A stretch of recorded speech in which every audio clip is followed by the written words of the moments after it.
श्री दुर्गाय नमः। नवा अध्याय। इस अध्याय में निशुंभ के वध के बारे में बताया गया है। ध्यान।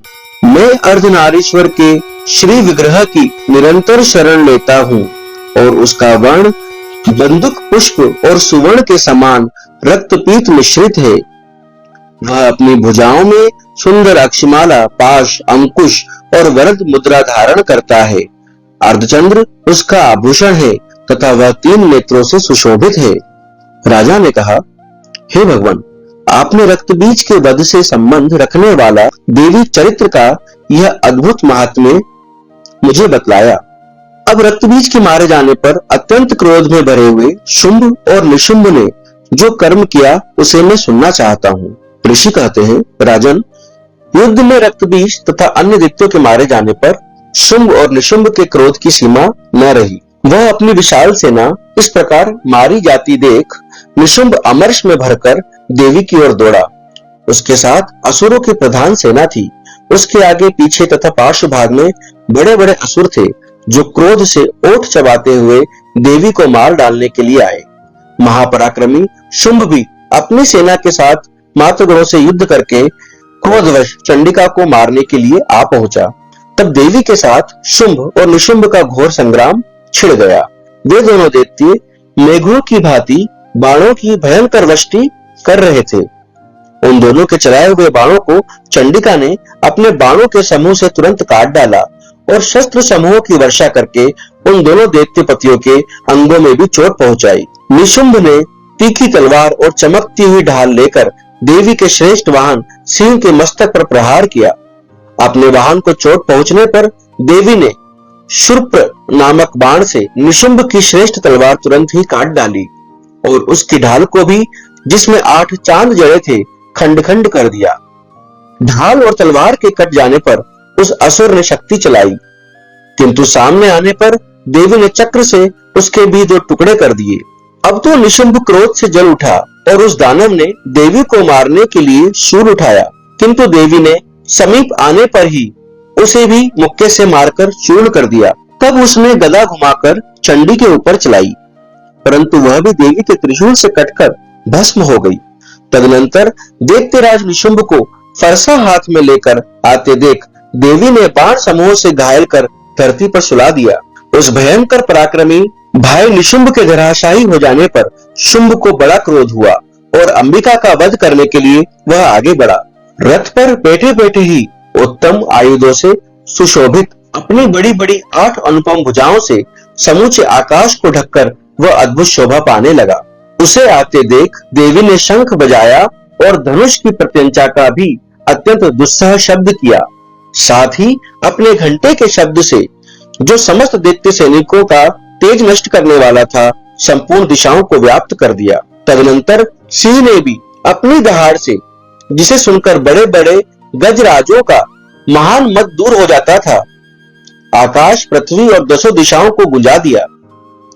फिर काली ने आकाश में उछलकर अपने दोनों हाथों से पृथ्वी पर आघात किया।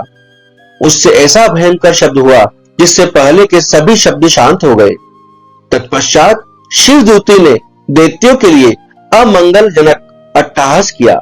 इन शब्दों को सुनकर समस्त असुर थर्रा उठे, किंतु शुंभ को बड़ा क्रोध हुआ। उस समय देवी ने जब शुंभ को लक्ष्य करके कहा, ओ दुरात्मन, खड़ा रह, खड़ा रह। तभी आकाश में खड़े हुए देवता बोल उठे, जय हो, जय हो। शुंभ ने वहां आकर ज्वालाओं से युक्त अत्यंत भयानक शक्ति चलाई। अग्निमय पर्वत के समान आती हुई उस शक्ति को देवी ने बड़े भारी लूके से दूर हटा दिया। उस समय शुंभ के सिंहनाद से तीनों लोक गूंज उठे। राजन, उसकी प्रतिध्वनि से वज्रपात के समान भयानक शब्द हुआ, जिसने अन्य सब शब्दों को जीत लिया। शुंभ के चलाए हुए बाणों के देवी ने और देवी के चलाए हुए बाणों के शुंभ ने अपने भयंकर बाणों द्वारा सैकड़ों और हजारों टुकड़े कर दिए। तब क्रोध में भरी हुई चंडिका ने शुंभ को शूल से मारा। उसके आघात से मूर्छित हो वह पृथ्वी पर गिर पड़ा। इतने में ही निशुंभ को चेतना हुई और उसने धनुष हाथ में लेकर बाणों द्वारा देवी, काली तथा सिंह को घायल कर डाला। फिर उस दैत्यराज ने 10,000 बाहें बनाकर चक्रों के प्रहार से चंडिका को आच्छादित कर दिया। तब दुर्गम पीड़ा का नाश करने वाली भगवती दुर्गा ने कुपित होकर अपने बाणों से उन चक्रों तथा बाणों को काट गिराया। यह देख निशुंभ दैत्य सेना के साथ चंडिका का वध करने के लिए हाथ में गदा ले बड़े वेग से दौड़ा। उसके आते ही चंडी ने तीखी धार वाली तलवार से उसकी गदा को शीघ्र ही काट डाला। तब उसने शूल हाथ में ले लिया। देवताओं को पीड़ा देने वाले निशुंभ को शूल हाथ में लिए आते देख चंडिका ने वेग से चलाए हुए अपने शूल से उसकी छाती छेद डाली। शूल से विदीर्ण हो जाने पर उसकी छाती से एक दूसरा महाबली एवं महापराक्रमी पुरुष खड़ी रह कहता हुआ निकला। उस निकलते हुए पुरुष की बात सुनकर देवी ठठाकर हंस पड़ी और खड़क से उन्होंने उसका मस्तक काट डाला। फिर तो वह पृथ्वी पर गिर पड़ा। तदनंतर सिंह अपनी दाढ़ों से असुरों की गर्दन कुचलकर खाने लगा। यह बड़ा भयंकर दृश्य था। उधर काली तथा शिवदूती ने भी अन्यान्य दैत्यों का भक्षण आरंभ किया। कुमारी की शक्ति से विदीर्ण होकर कितने ही महादैत्य नष्ट हो गए। ब्राह्मणी के मंत्रपूत जल से निस्तेज होकर कितने ही भाग खड़े हुए। कितने ही दैत्य माहेश्वरी के त्रिशूल से छिन्न-भिन्न हो धराशायी हो गए। वाराही के थुथुन के आघात से कितनों का पृथ्वी पर कचूमर निकल गया। वैष्णवी ने भी अपने चक्र से दानवों के टुकड़े टुकड़े कर डाले। इंद्री के हाथ से छूटे हुए वज्र से भी कितने ही प्राणों से हाथ धो बैठे। कुछ असुर नष्ट हो गए, कुछ उस महायुद्ध से भाग गए तथा कितने ही काली शिवदूती तथा सिंह के ग्रास बन गए। इस प्रकार श्री मार्कंड पुराण में सार्वजनिक मनवंतर की कथा के अंतर्गत देवी महात्म्य में निशुंभ वध नामक 9वां अध्याय पूरा हुआ। ओम श्री दुर्गाय नमः।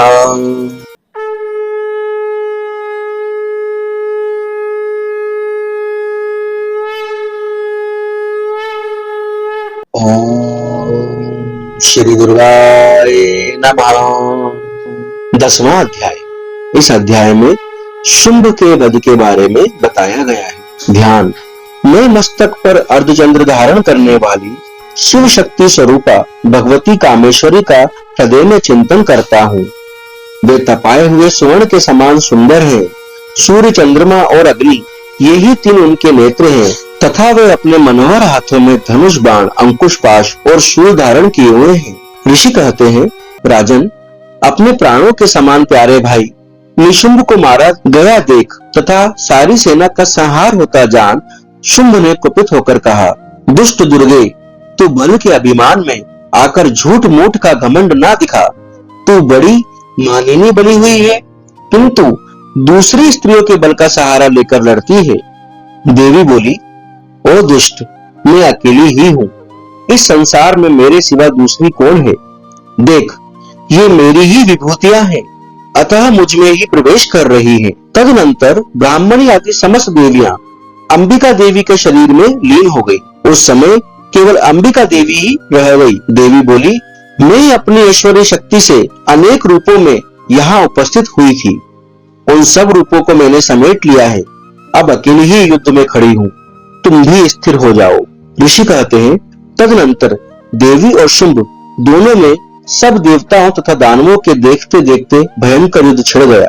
बाणों की वर्षा तथा तीखे शस्त्रों एवं दारुण अस्त्रों के प्रहार के कारण उन दोनों का युद्ध सब लोगों के लिए बड़ा भयानक प्रतीत हुआ। उस समय अंबिका देवी जी ने जो सैकड़ों दिव्य अस्त्र छोड़े, उन्हें दैत्यराज शुंभ ने उनके निवारक अस्त्रों द्वारा काट डाला। इस प्रकार शुंभ ने जो भी दिव्य अस्त्र चलाए, उन्हें परमेश्वरी ने भयंकर हुंकार शब्द के उच्चारण आदि द्वारा खिलवाड़ में ही नष्ट कर डाला। तब उस असुर ने सैकड़ों बाणों से देवी को आच्छादित कर दिया। यह देख क्रोध में भरी हुई उन देवी ने भी बाण मारकर उसका धनुष काट डाला। धनुष कट जाने पर फिर दैत्यराज ने शक्ति हाथ में ली, किंतु देवी ने चक्र से उसके हाथ की शक्ति को भी काट गिराया। तत्पश्चात दैत्य के स्वामी शुंभ ने 100 चांद वाली चमकती हुई ढाल और तलवार हाथ में ले उस समय देवी पर धावा किया। उसके आते ही चंडिका ने अपने धनुष से छोड़े हुए तीखे बाणों द्वारा उसकी सूर्य किरणों के समान उज्जवल ढाल और तलवार को तुरंत काट दिया। फिर उस दैत्य के घोड़े और सारथी मारे गए। धनुष तो पहले ही कट चुका था। अब उसने अंबिका को मारने के लिए उद्यत हो भयंकर मुदगर हाथ में लिया। उसे आते देख देवी ने अपने तीक्ष्ण बाणों से उसका मुदगर भी काट डाला। इस पर भी वह असुर मुक्का तानकर बड़े वेग से देवी की ओर झपटा। उस दैत्यराज ने देवी की छाती में मुक्का मारा। तब उन देवी ने भी उसकी छाती में एक चांटा जड़ दिया। देवी का थप्पड़ खाकर दैत्यराज शुंभ पृथ्वी पर गिर पड़ा, किंतु पुनः सहसा पूर्ववत उठकर खड़ा हो गया। फिर वह उछला और देवी को ऊपर ले जाकर आकाश में खड़ा हो गया। तब चंडिका आकाश में भी बिना किसी आधार के ही शुंभ के साथ युद्ध करने लगी। उस समय दैत्य और चंडिका आकाश में एक दूसरे से लड़ने लगे। उनका वह युद्ध पहले सिद्ध और मुनियों को विस्मय में डालने वाला हुआ। फिर अंबिका ने शुंभ के साथ बहुत देर तक युद्ध करने के पश्चात उसे उठाकर घुमाया और पृथ्वी पर पटक दिया। पटके जाने पर पृथ्वी पर आने के बाद वह दुष्टात्मा दैत्य पुनः चंडिका का वध करने के लिए उनकी ओर बड़े वेग से दौड़ा। तब समस्त दैत्यों के राजा शुंभ को अपनी ओर आते देख देवी ने त्रिशूल से उसकी छाती छेदकर उसे पृथ्वी पर गिरा दिया। देवी के शूल की धार से घायल होने पर उसके प्राण पखेरु उड़ गए और वह समुद्रों, द्वीपों तथा पर्वतों सहित समूची पृथ्वी को कंपाता हुआ भूमि पर गिर पड़ा। तदनंतर उस दुरात्मा के मारे जाने पर संपूर्ण जगत प्रसन्न एवं पूर्ण स्वस्थ हो गया तथा आकाश स्वच्छ दिखाई देने लगा। पहले जो उत्पात सूचक मेघ और उल्कापात होते थे वे सब शांत हो गए तथा उस दैत्य के मारे जाने पर नदियां भी ठीक मार्ग से बहने लगी। उस समय शुंभ की मृत्यु के बाद संपूर्ण देवताओं का हृदय हर्ष से भर गया और गंधर्वगण मधुर गीत गाने लगे। दूसरे गंधर्व बाजे बजाने लगे और अप्सराएं नाचने लगी। पवित्र वायु बहने लगी। सूर्य की प्रभा उत्तम हो गई। अग्निशाला की बुझी हुई आग अपने आप प्रज्वलित हो उठी तथा संपूर्ण दिशाओं के भयंकर शब्द शांत हो गए। इस प्रकार श्री मार्कंडेय पुराण में सार्वजनिक मनवंतर की कथा के अंतर्गत देवी महात्म्य में शुंभ वध नामक 10वां अध्याय पूरा हुआ। ओम श्री दुर्गाय नमः।